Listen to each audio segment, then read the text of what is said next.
Totoo nga kaya ang balita na inaabangan ng GMA7 ang pagbabalik ni Paolo Avellino?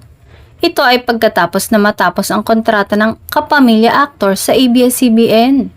Simula pala ng pagpasok ng taon na isang freelance na aktor at self-managed na ang aktor na si Paolo. Dati ay nasa ilalim ng kontrata sa ABS-CBN at Star Magic na nag-expired noong September 2024 pa. Bagamat hindi siya kasalukuyang nasa ilalim ng kontrata, nananatili siyang kapamilya at nagtatrabaho kasama si Kim Chiu. Ayon sa balita ay hindi umano o wala ng plano na pumirma muli ang aktor ng kontrata sa ABS-CBN, bagkus ay may nakikipagnegosasyon umano na makabalik siya sa dating network nito. Inamin naman ng aktor na bukas siya na gumawa ng proyekto saan mang network niya gustuhin o maaaring tumanggap ng proyekto.